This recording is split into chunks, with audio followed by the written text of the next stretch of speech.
Fala, meus filhotes, professor Kevin aqui, e hoje a gente vai conversar sobre reino fungi. Então, hoje a gente vai conversar um pouquinho sobre os fungos ali que habitam o nosso planeta, beleza? Então, vamos embora, que essa aula é massa demais.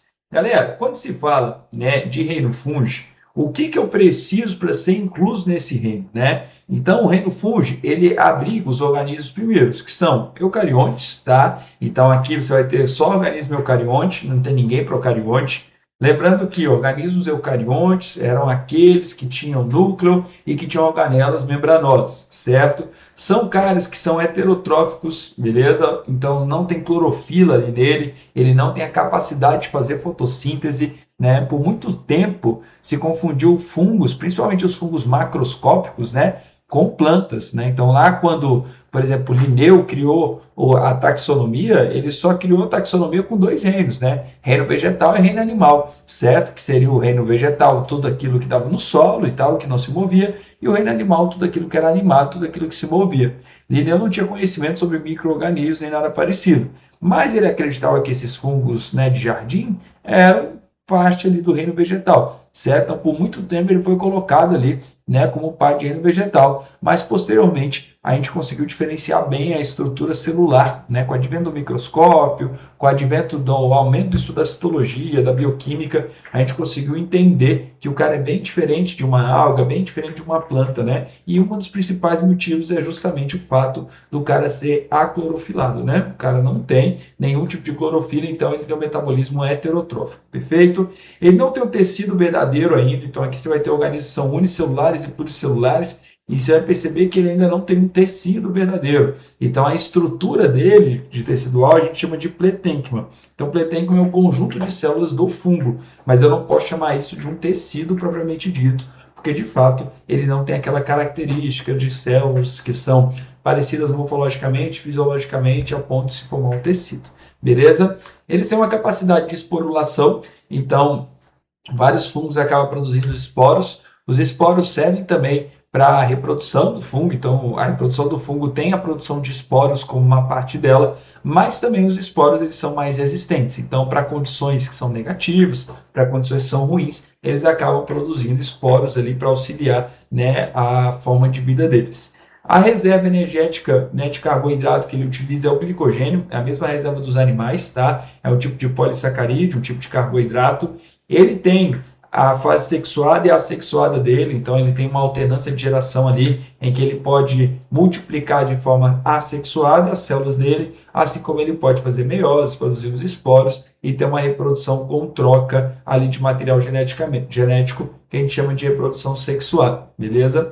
A digestão do cara é extracorpórea, então normalmente ele joga as enzimas para fora e as enzimas degradam o alimento e ele acaba sugando esse alimento, tá? Então, por isso que às vezes alimento que são infectados por fungo, né, ele fica mais, como vamos dizer assim, mais mole, não é isso? Um pouquinho mais leitoso e tal, e isso está relacionado justamente a essa característica dele jogar as enzimas para fora, certo? E a parede celular dele é composta de quitina, tá? Que também é um tipo, né, de polissacarídeo aí, certo? Então ele tem ali a membrana plasmática dele, mas ele também tem uma parede celular, e a parede celular é de quitina. Só lembrando e rememorando aí os filos passados, né, os reinos passados que você já viu. Se você está aqui, você já viu o reino Monera. E o reino Monera também tem parede celular, né, chamado de peptídeo glicano, certo? Quando a gente vai para o reino protista e a gente fala das algas, elas também podem ter parede celular, de celulose, a maioria delas. Então, a parede celular, ela é uma estrutura que está por fora da membrana plasmática, mas ela tem diferentes composições, tá bom? E aí, no caso do fungo, a composição da parede é uma composição quitinosa, beleza? Quando a gente pensa na classificação de fungos, a gente tem 4 filos ali dentro desse reino. Quitridiomicetos, que são os mais antigos, vamos dizer assim, né, o que teve ancestral ali mais antigo, tá? Aqui é interessante porque ele tem os esporos flagelados, ou seja, ele consegue reproduzir muito bem dentro da água, beleza? Então, assim, diferente dos outros fungos que dispersam esporo pelo ar, esse cara aqui dispersa o esporo na água, que é o meu quitridiomiceto, certo? Você tem o zigomiceto já, né, tem um esporo ali sem um flagelo aparecendo, então é um esporo que já consegue ali, né, ir pelo ar, mas ainda um esporo mais simples ali do zigomiceto, e os esporos mais complexos estão nos grupos dos ascomicetos e basidiomicetos. Kevin, preciso saber disso aí tudo e as diferenças entre eles? Geralmente não é o mais importante, tá? Então, geralmente não é o que mais cai em prova. Tanto que a gente vai caracterizar basicamente só os ascomicetos e os basidiomicetos, beleza? Não temos a necessidade de caracterizar todos os fungos ali existentes, certo? Mas assim, mas é legal você saber o nome dos outros e tal e saber que eles existem, tá bom? Então é uma coisa interessante porque muitas vezes está no texto ali da questão, muitas vezes está no corpo da questão, então é interessante que você visualize isso, tá bom? Quando a gente pensa em ascomicetos, eles formam esporos, né, sexuados, que a gente chama de ascósporos, tá? Os ascósporos, eles têm uma característica de ter uma dispersão interessante no ambiente, tá? Ele tem uma estrutura chamada de asco, que é uma estrutura interna, beleza, dele, e ele tem um corpo de frutificação quando ele é pluricelular, perfeito? Que a gente chama de ascocarpo. Vale lembrar que aqui dentro do ascomiceto você tem exemplos de unicelulares, beleza? Eles normalmente vivem de um jeito colonial, que significa uma célula grudada na outra, como é o caso do Saccharomyces cerevisiae. Esse fungo é super, hiper famoso, tá, galera? Saccharomyces cerevisiae é um tipo de fungo que é fermentador, e aí ele faz fermentação alcoólica. A gente usa ele tanto para produção de bebida alcoólica, como também, né, para levedura de pão, né? Então, quando a gente coloca lá o pão para crescer, se você, por exemplo, pegar agora um pacote de fermento biológico e olhar os ingredientes, tá? Então, pausa o vídeo, vai lá na tua cozinha, pega o fermento biológico, abre os ingredientes. Vai estar exatamente o nome desse fungo ali no ingrediente do fermento biológico em pozinho ali, tá? Vale lembrar que esse cara é um ascomiceto, só que como ele é unicelular, ele não tem um corpo de frutificação, que é uma estrutura onde guarda a parte reprodutiva do fungo, é aquele chapéuzinho do fungo, tá? E aí isso acontece em fungos que são pluricelulares, beleza? Então esse cara ele é uma exceção, ali ele é sem o ascocarpo, perfeito? Mas aqui você tem alguns caras famosos, né? O mais famosão aqui é a orelha de pau. Então não sei se vocês já ouviram falar desse fungo, ou se vocês já viram esse fungo, né? Mas a orelha de pau é um fungo bem comum em região tropical, em região mais úmida, né? E é esse funguinho que dá ali junto à árvore, né? Normalmente ele fica ali, né, fixo ali na casca da árvore e ele acaba justamente formando esse corpo de frutificação que parece uma orelhinha, né? Por isso o pessoal chama de orelha de pau, porque parece uma orelhinha e como ele está ali grudado na planta, o pessoal acaba chamando de orelha de pau, né, como um todo. Tranquilo? Quando a gente analisa os basidiomicetos eles já produzem o que a gente chama de basidiósporos, certo? Que aí são esporos também do basidiomiceto, beleza? O corpo de frutificação aqui costuma ser bem grande. Então, esses cogumelos que parecem um chapéuzinho, todos eles são basidiomicetos, tá? Então, a maioria dos cogumelos pluricelulares são desse grupo. É o grupo mais famoso dos fungos, é o grupo que mais cai, é o grupo que mais a gente consegue visualizar também espécies. Então, tem uma biodiversidade bem interessante. Legal? Vamos entender esse ciclo, né? Então, o ciclo reprodutivo dele, ele é basicamente o quê? Você tem um indivíduo adulto, tá? Que é esse indivíduo aqui representado pela letra C. Esse indivíduo adulto, no corpo de frutificação dele, ele vai ter as células que a gente chama de basídio. O basídio, que é essa célulazinha D aqui, ó, ele é o cara que vai fazer meiose para conseguir produzir os basidiósporos. Então, quando você vê aqui na letra E, você vê que o basídio, e esse basídio, cada um dele tem um basidiósporo aqui, ó. Então, cada celulinha dessa é chamada de basidiósporo. O basidiósporo, ele foi formado por meiose, tá? Então, ele é uma estrutura N. Então, lembrar que isso aqui é um processo reducional, certo? Ele saiu de uma estrutura 2N, que tem dois núcleos, e que acabou formando os esporos N. Esses esporos, eles abandonam, legal, esse basidiósporo e vão para o ambiente. Quando eles vão no ambiente, ele começa a formar as hifas. As hifas, elas vão crescendo até que as hifas se encontram. Quando as hifas se encontram, acontece um evento chamado de plasmogamia. E a plasmogamia nada mais é do que a fecundação, tá? É a fusão de hifas. Então, isso aqui é uma fusão de hifas, certo? E a partir daqui, o indivíduo passa a ser 2N, e aí ele vai crescer e virar o organismo, né, grandão, bonitão, certo? Kevin, como é que a gente vê essa imagem aqui no microscópio? Exatamente dessa forma. Então, é isso aqui que a gente consegue ver lá no microscópio. Então, o desenho é até bem fidedigno àquilo que a gente visualiza lá no microscópio, certo? Só para trazer uma outra imagem de reprodução, é a mesma lógica, tá, galera? Só que essa imagem eu acho ela um pouco mais bonita, por isso que eu trouxe ela aqui, tá? Mas é a mesma lógica. Ó, você tem aqui o que a gente chama de micélio. Micélio é o corpo do fungo inteiro. Lá na ponta do micélio você vai ter o corpo de frutificação. Esse corpo de frutificação ele vai ter aqui dentro os basídeos com os basidiósporos, né? Então os basidiósporos eles são encaminhados, certo? Ali para o meio. Lá no meio ele vai formar as hifas, ó. Então as duas hifinhas. Quando você tem a plasmogamia, que é a fusão das hifas, você vai ter uma hifa diploide ou dicariótica. E a partir disso você vai ter o crescimento dela no solo. Vale lembrar que a gente comentou que tinha alternância de geração, né? Então aqui, ó, fase haploide é a fase que as hifas crescem no solo depois que o esporo atinge o solo, e fase diploide é a fase, certo, quando o corpo de frutificação ele se forma, tá? Vale lembrar é que com esses esporos que se espalham pelo ambiente. Então, esse esporo pode ser espalhado por animal, esse esporo pode ser separado, né, pelo vento, tá? Então, assim, então às vezes o vento bate no fungo e acaba espalhando os esporos. Então, você tem várias formas de espalhar os esporos pelo meio como um todo, tá? Em geral, galera, o ar ele é lotado de esporo de fungo, tá? É o mais comum de acontecer. Tanto que qualquer alimento acaba sendo infectado por fungo, isso é bem comum, tá? Então, lembrar disso, lembrar que os esporos eles acabam sendo eliminados ali para o ambiente, vão entrar ali em algum solo para conseguir infectar o solo. Beleza? Aqui é bem interessante também, tá, galera? Porque você tem uma estrutura chamada de micélio, que é a estrutura do fungo como um todo. O micélio reprodutivo, ele é o micélio que está para fora do solo. Então, essa estrutura aqui, ó, a gente vai chamar ela de micélio reprodutivo. E a função dele é autoexplicativa, né? Ele serve para reprodução. Então, é aqui onde tem o corpo de frutificação. É aqui onde vai rolar a reprodução do cara. Então, você vai perceber que aqui, ó, você tem a formação lá dos basidiósporos nesse micélio reprodutivo. Abaixo do solo, você vai ter também um micélio chamado de micélio vegetativo, tá? O que é um micélio vegetativo? O micélio vegetativo é justamente o micélio que vai sustentar esse fungo. Então, é a partir do micélio vegetativo que você tem a alimentação do fungo, beleza? Normalmente, ele está abaixo do solo ali, alguns deles podem até fazer associações com outros organismos, como plantas, etc. Beleza? Então, assim, então, o micélio vegetativo é a parte que vai sustentar esse fungo como um todo.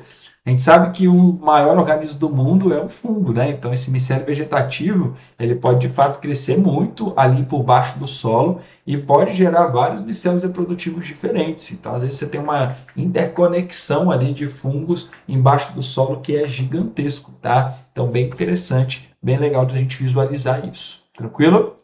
Quando a gente pensa aqui em estrutura de hifas, né, as hifas elas têm composições diferentes em relação à separação dos núcleos. Então, o que é uma hifa? Hifa nada mais é do que esse prolongamento, né, do citoplasma, essa célula um pouco mais alongada. Tá? Existem hifas celocíticas, que são aquelas que não são subdivididas, então é como se fosse um prolongamento de citoplasma único, sem membranas dividindo um núcleo de outro, tá? Então acaba sendo um monte de núcleo junto, certo? E tem as hifas septadas, tá? Então tem hifa septada com um núcleo por célula e hifa septada com 2 núcleos por célula, beleza? Então são os tipos de hifa que a gente pode, né, ter. E o micélio nada mais é do que o conjunto dessas hifas. Então o micélio é isso aqui tudo, tá? Então tudo isso aqui você pode chamar de micélio e você pode subdividir. Micélio reprodutivo e micélio vegetativo, aqui o que está por baixo do solo, beleza? Normalmente a gente come micélio reprodutivo. Então quando a gente quer comer o fungo ali, a gente gosta de comer, né, o chapeuzinho ali dele, tá? O micélio reprodutivo, perfeito? Quando a gente pensa no modo de vida dos fungos, os fungos eles têm várias funções, tá bom? Primeira coisa é a função que é ecológica dele de decomposição. Então, tem vários fungos que são decompositores e saprofágicos, beleza? Então, eles reciclam a matéria orgânica, eles decompõem aquela matéria orgânica que pode ser feita, inclusive, junto com bactérias, tá bom? Então, o fungo, ele geralmente ele está em locais que tem muito nutriente ou em alimentos que são esquecidos ali. Então, por exemplo, em jardim é muito comum de aparecer fungo, por isso que essa fotinha aí para vocês. Então, jardim é muito legal e é interessante que você saiba que quando o fungo está no jardim, cara, mantém ele lá, beleza? Ele está decompondo a matéria orgânica e isso é muito legal para o vegetal, porque o vegetal precisa dessa matéria orgânica pós-decomposição, tá bom? Você tem alimentos também com fungo, né, que acaba sendo infectados, aí tem uma laranja, limão também tem exatamente o mesmo tipo de fungo ali, tá? A gente tem que tomar cuidado, inclusive, esse fungo forma tipo um pozinho que ele pode dar alergia respiratória, então às vezes ao descartar uma fruta, enfim, que está dessa forma, você tem que tomar um cuidado ali no descarte, você não jogar para o pó não subir, tá? Então isso também tem que tomar cuidado, porque pode dar alergias respiratórias. Quando você pensa em fungos associados, né? Então, fungos mutualísticos, a associação de um fungo mais uma raiz é chamada de micorriza. Essa relação ela é importante, tá? Tem que saber esse nome. Então, o que que é micorriza? Micorriza é uma relação mutualística entre fungos e raízes de vegetais, beleza?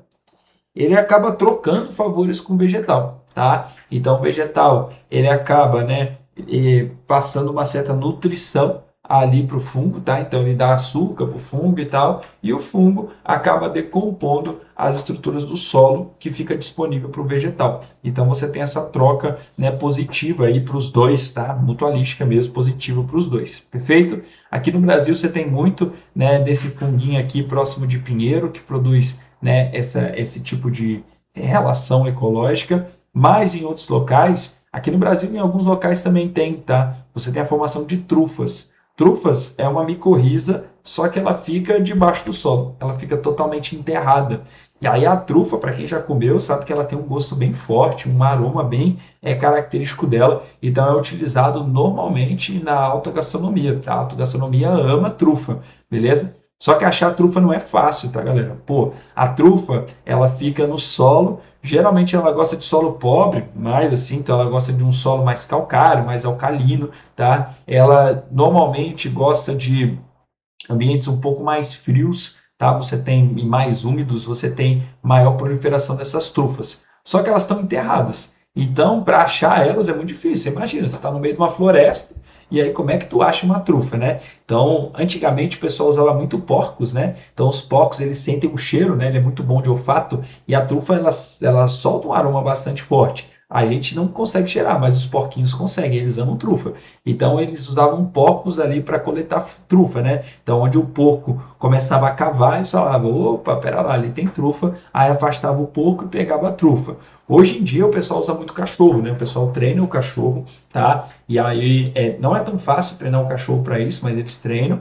E aí ao treinar o cachorro acha a trufa para ele, beleza? E aí a partir disso você cava e recolhe a trufa. Até o processo de recolhimento da trufa é um processo que tem que ser bastante é, cuidadoso, vamos dizer assim, porque você não pode simplesmente pegar e cavar ali, porque senão você vai arrebentar a trufa toda e você quer ela inteirona. Vale lembrar que 1 quilo desse trenzinho aí varia hoje 10 mil a 24 mil reais 1 quilo, cara. Então, assim, você imagina 1 quilo de trufa, né? Eu tô falando de 2026, tá? 2026, 1 quilo de trufa, mais ou menos as mais baratas, uns 10, 12 mil o quilo, tá? Quando você pensa nas trufas mais caras, de 24 a 26 mil o quilo. Então, assim, é muito caro, tá? É um alimento que realmente é bem valioso aí, certo? Na culinária e tal, quando você vai em restaurante de alta gastronomia, é normal de você ter pratos com trufas, tá? Então, vale muito a pena também, muito gostoso. Então, se você tiver a oportunidade de experimentar, experimente, beleza?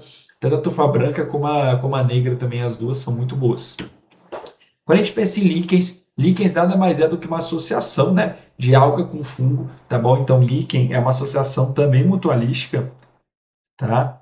de alga com fungo. Geralmente, ela gosta de viver em ambientes úmidos, então, ambiente que se tiver um pouquinho de umidade, ele é capaz de abrigar os líquens, tá? Então, casca de árvore, rocha e tal, isso é bem comum de aparecer líquen. Você tem alguns fungos que são patogênicos, tanto de vegetais como de animais, como da gente. Então, por exemplo, um exemplo de vegetal ali é a ferrugem lá do cafeeiro, tá? Que é uma doença promovida por fungo que destrói a folha do café. E aí, destruindo a folha do café, acaba não produzindo frutos da maneira que a gente quer. Isso acaba sendo uma praga na agricultura, tá? É bem comum essas ferrugens aparecer também em outros vegetais. Então, isso é bem comum, essa contaminação por fungo, beleza?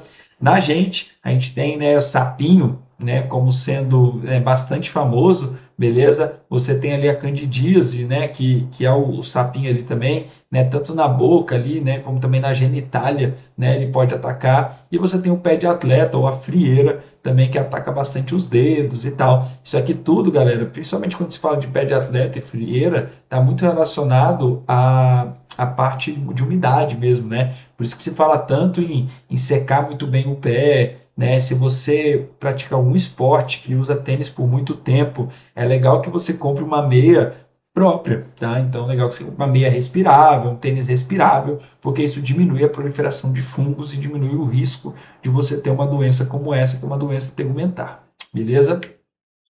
Quando se fala de importância de alimentos, né, você tem aqui o queijo, né, sendo um importante ali, cara, que acaba utilizando o fungo como aliado, né? Então, os fungos que a gente coloca no queijo, eles acabam promovendo fermentações específicas e dando gostos específicos para o meu fungo, como é o queijo gorgonzola, o queijo camembert, tá? Você usa alguns fungos para alimentação direto, como por exemplo o champignon, né? Então, cogumelo Paris, como, né, como é chamado in natura, ou champignon, como é chamado em conserva, é um tipo de cogumelo que é bem interessante e a gente acaba usando bastante na nossa culinária.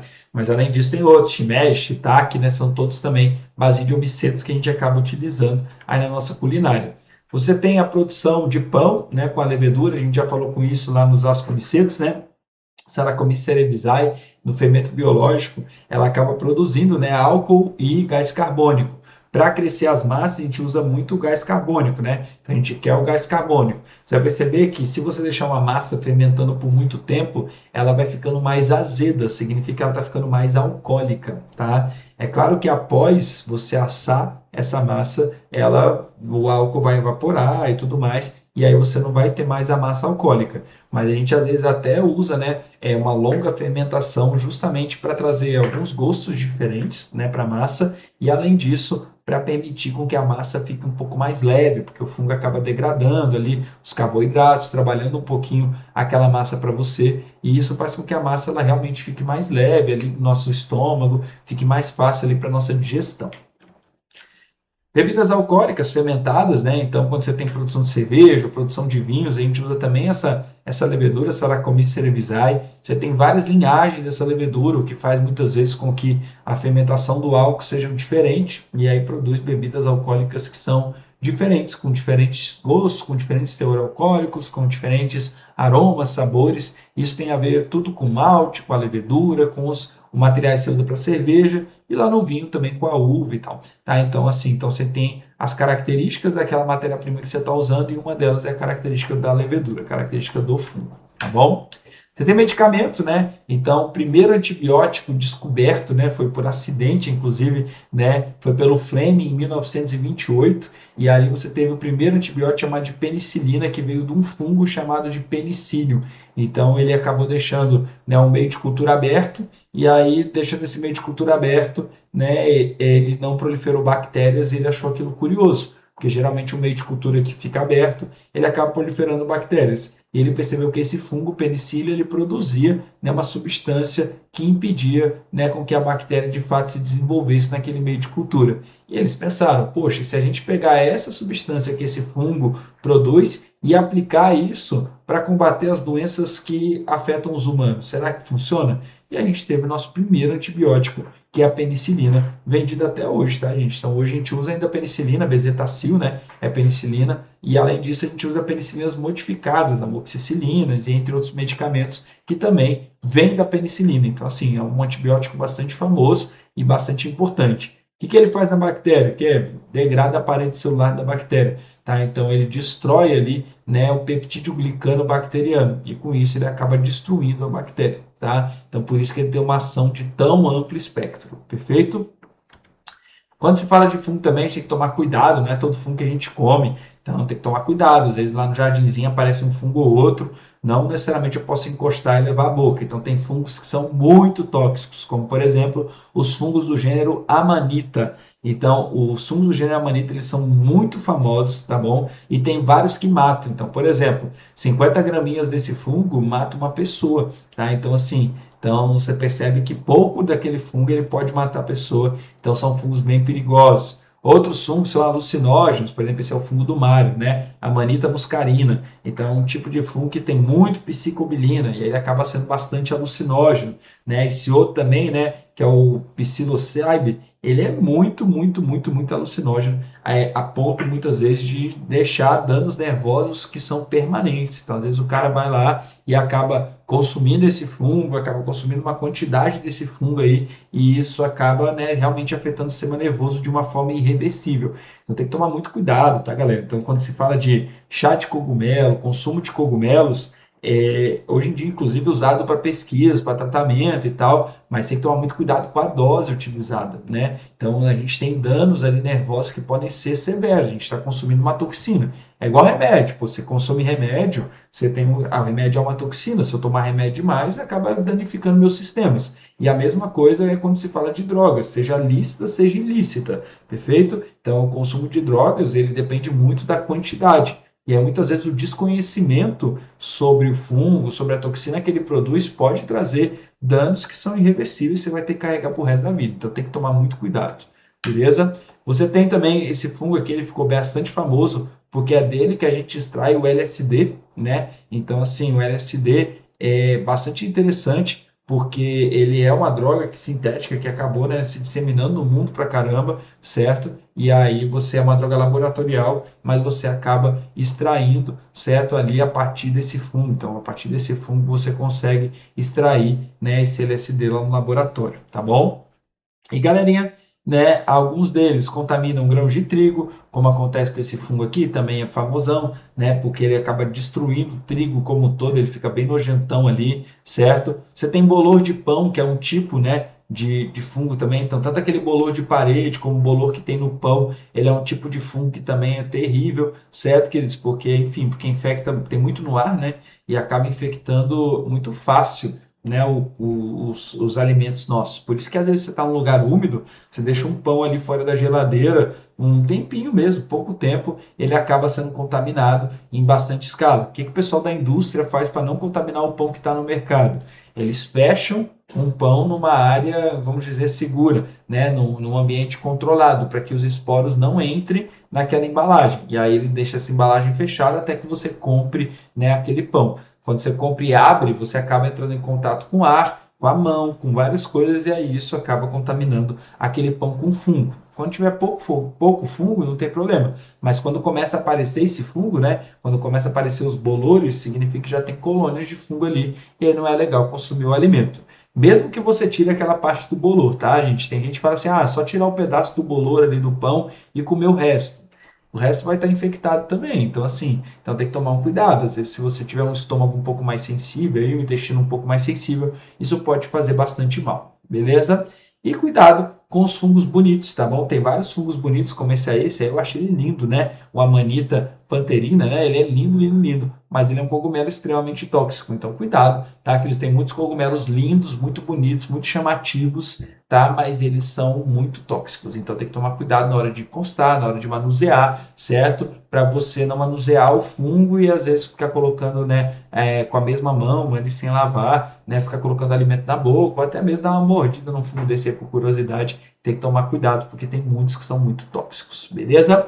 Galerinha, hoje a nossa aula fica aqui, tá? Espero que vocês tenham gostado aí da nossa aulinha de fungo, beleza? Um beijo, um queijo para você e até a nossa próxima aula. Tchau, tchau.